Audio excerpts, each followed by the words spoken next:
पढ़ने जा रहे हैं चेतक की वीरता। किसकी वीरता? चेतक की वीरता। चेतक की वीरता। चेतक की वीरता क्या है? कविता है। क्या है? कविता। और यह कविता जो है वीर रस की कविता है। किसकी कविता है? वीर रस की कविता। वीर रस की कविता है। वीर रस का मतलब क्या होता है?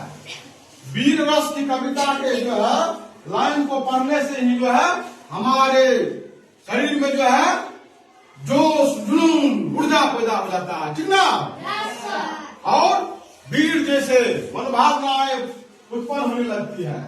जोश और जुनून पैदा हो जाए उसे ही वीर रस की कविता कहते हैं, ठीक ना? तो चेतक की वीरता शीर्षक कविता के लेखक कौन है? श्याम नारायण पांडे जी हैं। कौन है? श्याम नारायण पांडे जी हैं। कौन है?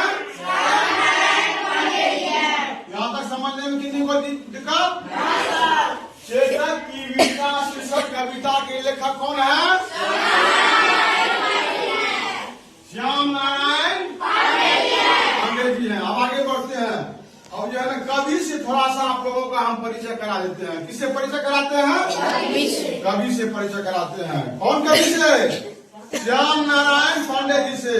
अब देखिए वीर रस की कविताओं के लिए चर्चित कवि श्याम नारायण पांडे जी की सर्वाधिक लोकप्रिय काव्य कृति हल्दी घाटी का प्रथम प्रकाशन जो है सन 1939 ईस्वी में हुआ था। हल्दी घाटी जो है हल्दी घाटी का जो है काव्य का जो है महाकाव्य का जो है प्रथम प्रकाशन कब हुआ था?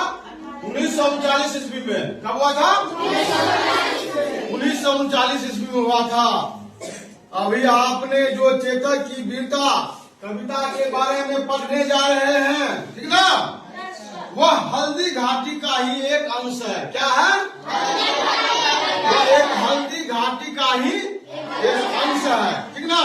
अब हल्दी घाटी यहाँ पर आ गया है तो हल्दी घाटी के बारे में थोड़ा सा हम लोग जान लेते हैं, ठीक ना?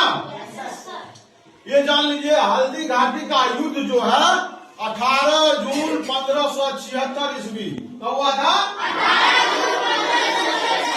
18 जून 1576 ईस्वी को किनके बीच में हुआ था?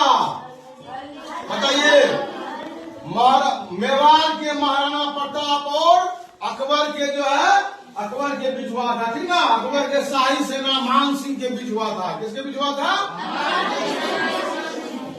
महाराणा प्रताप और अकबर के शाही सेना मान सिंह के बीच में हुआ था। अब हल्दी घाटी के बारे में भी हम लोग जान गए, ठीक ना? अब देखिए भारत के स्वतंत्रता संग्राम के अंतिम वर्षों में हल्दी घाटी काव्य कृति ने स्वतंत्रता सेनानियों में सांस्कृतिक एकता और उत्साह का संचार कर दिया। क्या कर दिया?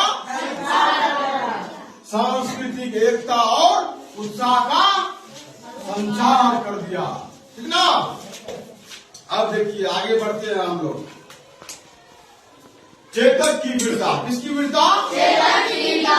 चेतक की वीरता। चेतक किसे कहा गया है इस कविता में वो भी हम लोग आगे जानेंगे, ठीक ना? अब देखिए आप लोग ध्यान से सुनिएगा। रण बीच चौकड़ी भर भर कर चेतक बन गया निराला था। राणा प्रताप के घोड़े से पड़ गया हवा को पाला था, ठीक ना? रण बीच चौकड़ी भर भर कर चेतक बन गया निराला था। राणा प्रताप के घोड़े से पड़ गया हवा को पाला था, ठीक ना? अब देखिए हम क्या करा? रण बीच चौकड़ी। रण बीच मतलब क्या हुआ? रण क्षेत्र, रणभूमि, युद्ध भूमि, ठीक ना? चौकड़ी जब भी आता है तो जान लीजिए 4 पांव वाला जानवर चाहे हिरन हो या घोड़े हो चौकड़ी कैसे भरता है? उछल उछल करके जो है जब 4 पांव वाला जानवर जो है उछल उछल करके अपना उछलता है तो वह जो है उसे हम क्या कहते हैं? चौकड़ी भरना कहते हैं। अब देखो क्या कर रहा है इसमें। रण बीच चौकड़ी भर भर कर चेतक बन गया निराला था। निराला मतलब एक दूसरे से अलग अनोखा, ठीक ना? एक दूसरे से बिल्कुल अलग अनोखा। चेतक बन गया निराला था। राणा प्रताप के घोड़े से पड़ गया हवा को पाला था। यहाँ पर राणा प्रताप के घोड़े के बारे में कहा गया है, ठीक ना? और राणा प्रताप के घोड़े और हवा में मानो स्पर्धा हो रही है, ठीक ना। हवा से राणा प्रताप के घोड़े की स्पर्धा हो रही है, मानो दोनों में मुकाबला हो रहा है, हवा में और घोड़े में, ठीक ना। अब देखिए उसके आगे क्या कर रहा है। गिरता न कभी चेतक तन पर राणा प्रताप का घोड़ा था, वह दौड़ रहा अली मस्तक पर या आसमान पर घोड़ा था, ठीक ना। गिरता न कभी चेतक तन पर राणा प्रताप का घोड़ा था, यानी कि हम लोग जो है घोड़ा का जब सवारी करते हैं, घुड़सवारी करते हैं, एक चाबुक बनाते हैं, ठीक ना, और एक चाबुक कोड़ा रखते हैं, किसके लिए? घोड़ा को नियंत्रित करने के लिए। किसके लिए? घोड़ा को नियंत्रित करने के लिए। लेकिन क्या कर रहा है? गिरता न कभी चेतक तन पर राणा प्रताप का घोड़ा था। राणा प्रताप का घोड़ा इतना बुद्धिमान था, इतना बुद्धिमान था कि कभी उसके तन पर जो है कोड़ा मारने की आवश्यकता नहीं पड़ी, ठीक ना। कभी कोड़ा मारने की आवश्यकता नहीं पड़ी। वह दौड़ रहा अली मस्तक पर या आसमान पर घोड़ा था। इसका मतलब है वह दौड़ रहा अली मस्तक, यानी कि दुश्मनों के ऐसा लग रहा था जब मानो घोड़ा जो है युद्ध के मैदान में जब चल रहा था तो कभी अदृश्य हो जाता था। तुम लोग रामायण में देखे होंगे, क्या कहते हैं, रावण और भगवान राम की लड़ाई, ठीक ना। रावण जो है ना बहुत ही प्रतापी राजा थे, ठीक ना। वो जब युद्ध भूमि में उतरा भगवान राम से युद्ध करने के लिए, तो कभी जो है इधर चला गया, कभी उधर चला गया, कभी उधर चला गया, कभी उधर आसमान में विचरण करता था। राम भगवान किससे निशाना बना करके मारे जाती, एक जगह पर रहेगा तब ना। ठीक उसी प्रकार है यहाँ पे, ठीक ना। वह दौड़ रहा अली मस्तक पर या आसमान पर घोड़ा था, यानी कि वो घोड़ा जो है किस तरह से दौड़ रहा था, लग रहा था, क्या लग रहा था, दुश्मनों के संग होकर के जो है गुजर रहा है, ठीक ना। अब देखो, जो तनिक हवा से भाग हिली, जो तनिक हवा से भाग हिली, लेकर सवार उड़ जाता था, लेकर सवार उड़ जाता था। राणा की पुतली फिरी भी, राणा की पुतली फिरी नहीं, तब तक चेतक मुड़ जाता था, तब तक चेतक मुड़ जाता था। यानी कि पुतली किसे कहा गया है? ये आंख के बीच में गोला वाला जो है, काले वाला जो है, काला कलर का वही है पुतली। आंख का पुतली देखो, जैसे जैसे देखो कितना स्पीड में घूमता है पुतली, तुरंत इधर आ जाता है ना, उसी को कह रहा है, ठीक ना।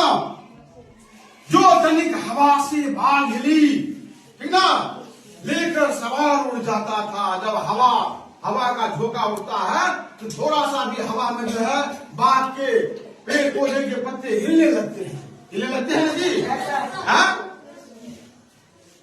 लेकर क्या कर, जो तनिक हवा से बाग हिली, लेकर सवार उड़ जाता था। उसके दरमियान में वो जो है राणा प्रताप के घोड़े, उस स्थिति में जो है तुरंत उसको लेकर के उड़ जाता था, ठीक ना। राणा प्रताप की पुतली फिरी नहीं, तब तक चेतक मुड़ जाता था। जब तक उसकी पुतली मुड़ती, घोड़ा को एहसास हो जाता था हमारे मालिक, हमारे स्वामी क्या कह रहे हैं। पुतली के फिरने से पहले ही घोड़ा दुश्मन पर आक्रमण कर देता था। क्या कर देता था? दुश्मन पर आक्रमण कर देता था, ठीक ना। अब देखो क्या है, उससे पहले घोड़ा मुड़ जाता था, यानी कि अपने स्वामी से पहले घोड़ा ही काम करने लगता था, उससे पहले, बताने से पहले ही। कौशल दिखलाया चालों में, उड़ गया भयानक भालों में। कौशल दिखलाया चालों में, उड़ गया भयानक भालों में। निर्भीक गया वह ढालों में, सरपट दौड़ा कर बालों में, सरपट दौड़ा कर बालों में। यहाँ पर क्या कर रहा है? कौशल दिखलाया चालों में, यानी कि अपने चाल में इतना गाढ़ कुशलता दिखलाया। उड़ गया भयानक भालों में, यानी कि भयानक विकराल भाला को देखा है ना, कितना भाला नकला होता है। वो भयानक विकराल भालों से भी तेज रफ्तार में जो है वो अपना दिशा बदलता था। निर्भीक